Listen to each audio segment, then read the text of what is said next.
depensa ni Vice President Inday Sara handa na sa kaso basta sa tamang proseso. Sa kabilang banda, ayon sa kampo ni Vice President Inday Sara Duterte, hindi pa tapos ang kaso ng impeachment dahil hindi pa nagpapasya ang Korte Suprema sa motion for reconsideration na inihain ng Kamara nitong Miyerkules 19 sa 24 na senador ang bumoto ay yung Miyerkules 19 sa 24 na senador ang bumoto para i-archive ang articles of impeachment labang kay Duterte na may kaugnayan sa mga aligasyon ng katiwalian di umano. Kung babaliktarin ang Korte Suprema, ang desisyon nito ay maaaring buhayin muli ng Senado ang kaso. Sinabi ng tagapagsalita ng depensa na si Michael Pua na handa si Duterte harapin ang mga aligasyon, ngunit dapat itong gawin sa tamang legal na proseso at may sapat na ebidensya. Naghahanda na raw sila para sa kaso mula sa noong Pebrero pa.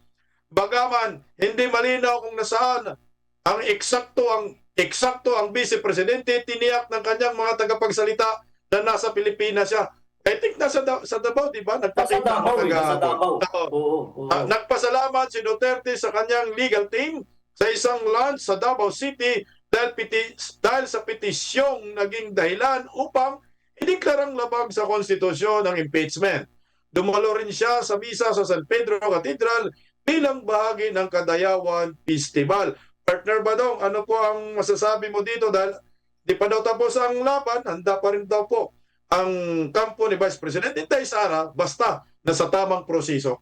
Tama naman yun, no? Kasi may paghahanda pa po sila, kinakailangan lang sumagot sa Korte Suprema dahil yung sa motion for reconsideration. Pero yun na nga, as good as ano na lang yan, yung going with the flow na lang. Kasi yung sa motion for reconsideration naman na binigay ng House of Representatives, halos wala naman silang bagong pinunto doon, mga partner. Yun pa rin naman yung pinaglalaban nila na sila yung may karapatan. Hindi naman sila tinatanggalan. In fact, yung mga binigay nga ng Korte Suprema para wala ng kalituhan.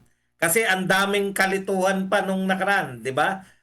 Saan tayo nalilito? Sa ito ba ay ikaapat o una? Ito ba ay bar na yung kasama na dun sa rule na 1 year bar? O hindi pa?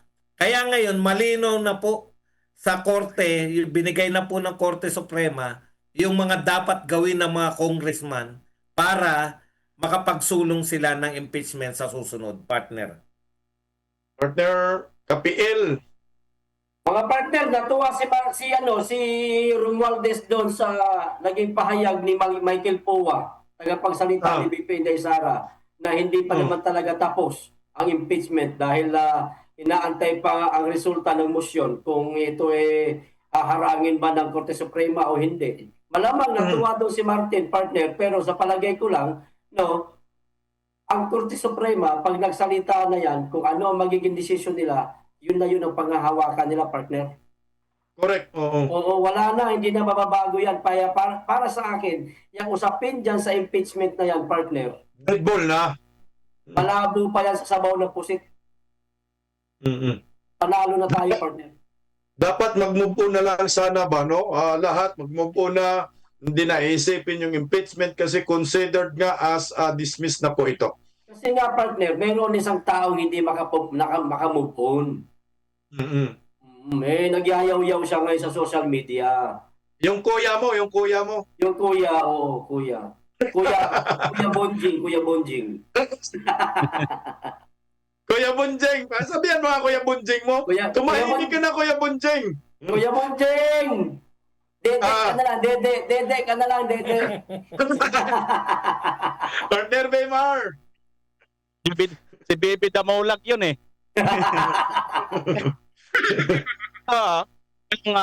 Yung kagandahan lang dito kay Vice President Inday Sara Duterte, bagamat alam niya na, bagamat kampante siya, hindi pa rin siya nagpapakumpiyansa ng lubusan. Kasi on the first place pa lang, bilang isang abogada, alam ni Vice President Inday Sara Duterte kung ano yung tinatahak nitong usapin o kaso na kinakaharap niya ngayon.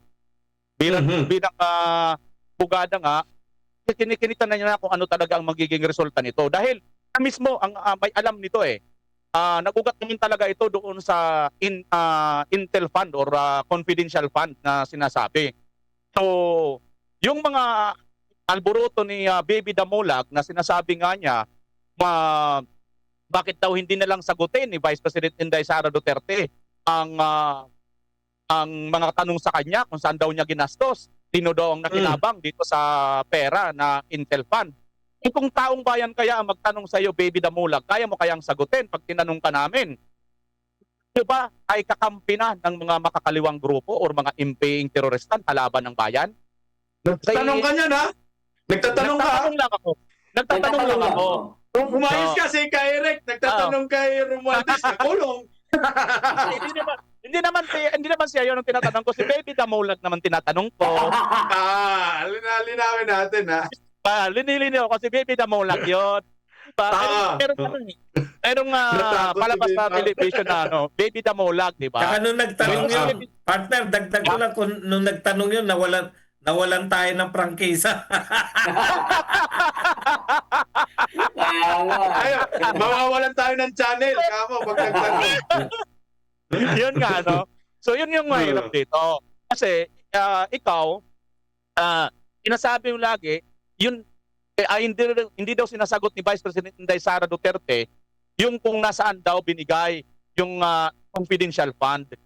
Bawal nga yun eh. Dahil pag nalaman yun ng publiko, ng kalaban ng gobyerno, kikinapang po sila doon, magugurgor yung mga pamilya ng mga intel ng gobyerno. Ngayon, isa pang tanong, Baby Damulag, hindi ko pinapangalanan, kundi tago lang natin sa Baby Damulag lang naman. Ano ho? Paano yan? If ever lang, malaman ninyo yan. Kung may magurgor lahat, yung mga intel ng gobyerno, hanggang ngayon pupunta, anong mangyayari sa ating bansa? Yon ang dapat mong sagutin at pananagutan mo yan balang araw. Okay, pagdepensa ng Senado sa pag-archive ng impeachment complaint versus BP Sara, sumagot yung Senado, dumipinsa. Pinagtanggol ni Senate President Escudero ang desisyon ng Senado na ihinto ang impeachment laban kay Vice President Inday Sara Duterte at pinatikos ang Kamara na umano'y pag-abuso sa kapangyarihan. Giit niya, hindi dapat gamitin ang Senado para sa pansariling interest at galit sa politika. Tinuligsa rin niya ang hindi pagsunod sa Korte Suprema. Partner Badong, kasi nga, di ba sabi ni Senator Chis Escudero, huwag niyong gawing playground ang Senado. Partner Badong? Tama yan. Hanggang ngayon ba naman hindi pa natin alam na itong lahat ay eskema lang para mabura si BP Sara. Hindi naman totoo yung sinasabi nila na ito po ay for accountability. Bakit po? For accountability, ano po ba ang mas mabigat na accountability? Yung mga guni-guning flood control project? O itong meron namang pinuntahan na 125 pondo ni BP Sara. Confidential lang. Di ba? Ikalawa, kung ang sinasabi po ninyo accountability sa confidential fund, bakit si BP Sara lang po ang iniimbestigahan ninyo sa confidential fund? Ang dami pong may confidential fund, mas malalaki pa kaysa kay BP Sara. Kaya halatang-halata po na itong impeachment trial ay isang paraan lamang para ma-eliminate yung kalaban sa 2028. Yun lang mga partner. Sakto ka dyan, partner, ka-PL. Para baka mo panagutin si Inday Sara sa confidential fund, tama yung sinabi o tanong ni partner Badong na hindi lang naman si Inday Sara ang merong confidential fund, iba nga, mas malalaki pa. Bakit tayo nakatutok kay BP Inday Sara? Hindi kaya itong pag-iingay ngayon na ni Martin Romualdez, pangtakip butas kaya ito, partner, dito sa mga kongresistang pinaratangang kontratista? Kasi natakpan na naman yan, partner Di ba, nakatutok tayo ngayon masyado sa impeachment ni Inday Sara na tagumpay na, okay na tayo, wala na tayong problema. Ba't di natin tuligsain, ba't di natin talungin Ba't di natin na usisain itong mga congressman na naging kontratista di umano? Isa na yung kuya mo. Isa na yung kuya ko na yan na siya ang laging nag-iingay. Sinasadyaan na lang yan, partner. Nananadyaan na lang yung kuya ko na yan. Na Nagbububuhan na lang. Oo, sinasadyaan na lang yan. Partner Bimar, o talagang, ano talaga, bubo. Matagal na. Alam nyo, dito natutuwa rin ako kay Senator Escudero kasi bilang isang Senate President at abogado, nanindigan po siya na sumunod tayo sa batas na itinakda. Kasi para bang ganito ito kasing debating usapin tungkol dito sa legality ay hindi ito katulad ng mga debate ng mga religious organizations. Na sa mga religious organizations, minsan nakakapanood tayo ng mga debate kahit sa mga lugar, like sa Luneta, sa mga plaza, pero hindi po tayo nagkakatagpo o hindi po tayo nagpapanagpo dahil nga sa Biblia puro parehas maangkin ng isa. Hindi pa ako magbabanggit ng mga ng samahan ng pananampalataya. Yung sabi ng isa, sila yung tama, may basihan sila sa Biblia. Sabi naman ng isa, o yung tama, may basihan ako sa Biblia. Sabi naman ng isa, ganon din sila. So lahat ng mga ito, may mga basihan tungkol sa Biblia. So, hindi po nagpapang-abot or wala pong uwi sila, sabi ng isa, panalo kami, uwi, sabi ng isa, panalo kami. Hindi katulad dito po sa korte, mga kababayan, or itong legal na usapin, mayroon po tayong moderator dito na which is yung Korte Suprema nga. Sila na nga yung magtatakda ng pinaka-final. Kaya nga final arbiter sila final decision. Ngayon, ang mga decision nila, bagamat hindi pa ito final, ito ay immediate and executory, na ito naman ay di naman nilabag ng Senate President or ng Senado. Kasi sumunod sila.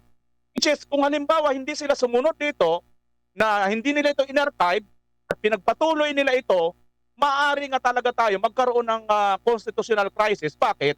Kasi mangunguna na ngayon ng Senado at ang Kongreso para lumalabag doon sa ating final arbiter na nakatakda sa ating bansa, which is ang Korte Suprema. Mas lalong mapaanib yan. Kaya mas mabuti pa, pasalamat tayo kahit papaano dito kay Escudero, pinandigan niya na talagang leader siya ng Senado, ang kapulungan ng mga mambabatas. Kaya tama, dapat halata naman, pamumulitika lang talaga ito, di ba? Kaya nga sila, inimpeach nila si Inday Sara sa Kongreso kasi anti-Duterte sila. Galit sila, gusto nilang magiging Prime Minister. Hindi, hintay na lang yung 2028, sabi ni Senator Alan Peter Cayetano, talunin nyo na lang si Inday Sara sa 2028 presidential election. Kasi partner, dagdag ko lang partner. Kasi kapag ka ang isang Duterte nakabalik sa pwesto, naging presidente, partner, lahat ng mga ginagawa nila ngayon dyan na pagpapakapal ng kanilang bulsa, matitigil yan. Majejeta. O majejeta na naman sila mga partner. Okay, partner ba ito? May magkag ka ba? Wala na. Nakapiraso pa ako, partner. Sige, kunti Bimar. Hindi ko na isarahan yun Pansinin nyo mga kababayan, hanggang ngayon, may mga debate pa rin patungkol sa Biblia, tungkol dito sa mga usapin ng kung sino talaga ang pananampalataya na ganito ganon. Hanggang ngayon hindi pa rin po nagtatapos, hindi sila kumbaga sa Bisaya pa ay nagdaog. Pero pagdating po dito sa usapin legal, hindi po pwedeng ganon. Kasi mayroon po tayong isang final arbiter which is ang korte nga. Pagdating ng panahon, puro parehas na lang pala tayo na magaling pala tayo katulad sa atin mga vloggers, mga mainstream media. Lahat pa lang ang opinion natin ay tama, sino na ngayon yung panalo? Walang mananalo sa atin at hindi tayo po pwedeng umusad na bansa bilang mga sibilisadong bansa. Hindi tayo ganun. Dapat makinig tayo kung ano ang nakatakda sa atin. Partner, natawa ka BMR Alam mo yung parang nakikita natin sa kanto, nagmamarites lang, biglang gumanon Sino ngayon ang tama sa atin? Biglang bumigay, partner. Awak sa Awak sa di ba? Ganun lang Parang ano ka ngayon, bunjing? Okay, partner, pag-usapan natin yung pinsan ni Bunjing. BBM, tiwala. Sandali lang, partner, ha? Sabi nga ni partner pa daw, hindi po pwede dito yung tokes-tokes lang. Batas ang pinag-uusapan dito. Correct. Tama ka dyan.